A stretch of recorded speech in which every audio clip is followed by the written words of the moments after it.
Hey everybody, it's Erik from Mad A Productions, and today we're going to be taking a look at a Nintendo NES game that's a port of one of my favorite old school arcade games. We'll be taking a look at Xenophobe. I mean, it's gotta be good, right? I mean, it says Authentic Arcade Edition and it's from Sunsoft. It's gotta be good, right? And how did nobody get sued over this? Xenophobe, published by Sunsoft.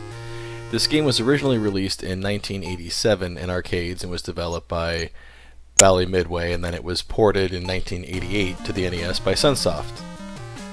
And you would think this would be a great game. The arcade game is awesome. I have tons of memories of actually going to Circle K of all places to play the arcade game. Back when I was a kid, convenience stores had arcade games. Circle K's usually had two, and Xenophobe was one they had for a while, and it was tons of fun. It was a 3-player cabinet. And it was so much fun, in fact, that I tried to rent this game on the NES as a kid, and it was never available. Somebody always had it rented, so I never got a chance to play it on the NES. And I always assumed this game was good on the NES, and I recently found it for a few dollars and started playing it and was sadly disappointed. I'm sure the first thing you'll notice is, besides the title screen music and then the same music again played right before the level starts, that's it. There's no music. Now, in all fairness, the arcade game didn't have gameplay music either. But that kind of makes sense. This game was going to be played in arcades, which are very loud, and you probably weren't going to notice the music anyways. But like I mentioned earlier, this game was ported and published by Sunsoft, and Sunsoft games on the NES are known for their amazing music, so it would have made sense to add music, and I wish they would have, because it probably would have been awesome and added to the ambiance of the game.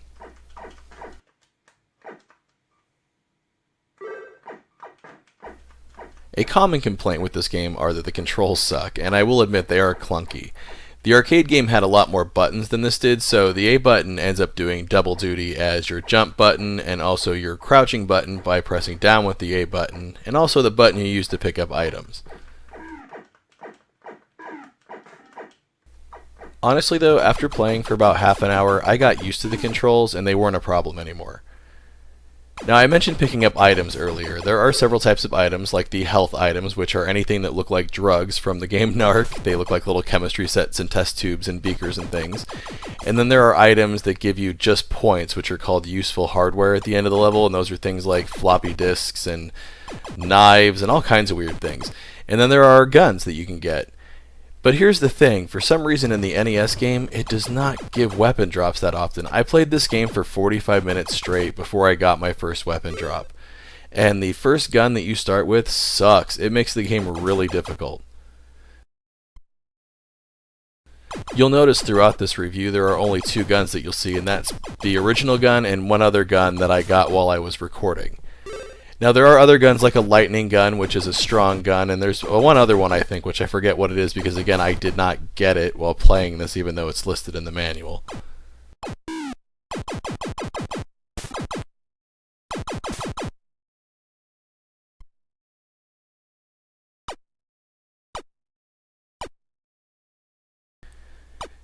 Now, I have to say, I think this is just a flat-out lazy port of Xenophobe. The arcade game is great. Now, I understand this only being 2 players instead of 3 players, but still, it's not even fun multiplayer. Good luck trying to get somebody to play or 2 with you while you're playing Xenophobe.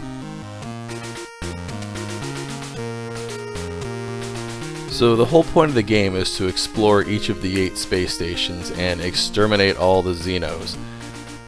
Again, I'm not sure why nobody has sued. There's obviously, xenomorphs from the Alien series. There's Xenos in this game. The cover art looks like Giger's Alien. I'm just surprised there was no lawsuit. But that aside, what you do is you go to each base and clear it out.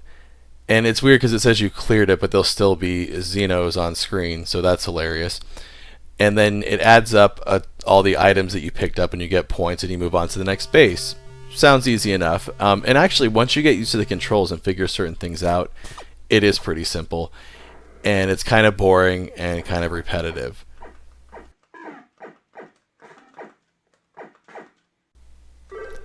The big trick to this game is learning that it's a lot easier if you get behind the aliens. which is not difficult to do if you know what to look for when they materialize. You have a few minutes that you can run and jump and get behind them. Once you figure that out, this game becomes a lot easier, and it's only a matter of time before you exterminate enough Xenos to pass the level. And while doing this, you're going to collect tons of health items, and your health doesn't run out progressively like Gauntlet. It only depletes when you get hit. So once you learn how to jump over the aliens and get behind them and take them out, this game's really no problem. It's not as difficult as people make it out to be.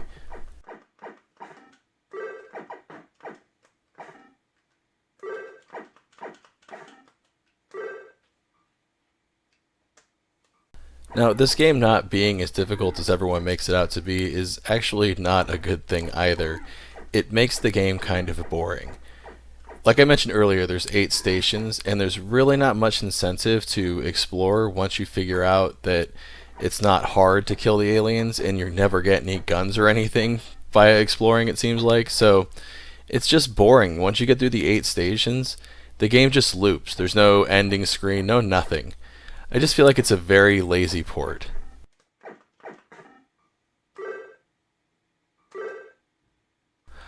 I think that's what adds to the disappointment also, is that it's a game from Sunsoft, and they're known for great NES games, so I can see picking this game up and it being mediocre at best, being really disappointing.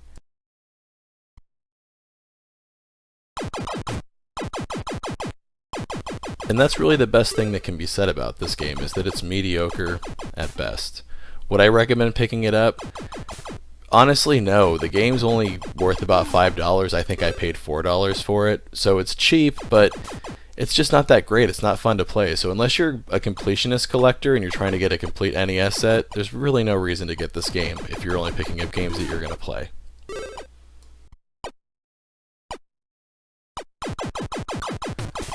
I'm a huge fan of the Aliens franchise, and I think that's part of the reason why I also enjoyed the arcade game so much, because it definitely had that Aliens aesthetic, but the NES game even fails in that department. Outside of the cover art, there's not much Aliens feeling here. What I need to do now is go track down a genuine Xenophobe arcade cabinet to go play so I can get the taste of this game out of my mouth. Or I could go lick a Nintendo Switch cartridge, whatever. Anyways, thanks for watching. Hey, thanks for watching my review of frankly a very lame NES game. If you want to see some reviews of some good games, you can click on one of these videos here. And also don't forget to hit that subscribe button and follow us at the social media links down there, because that's the best way to keep up with what's going on with the channel. And as always, thanks for watching.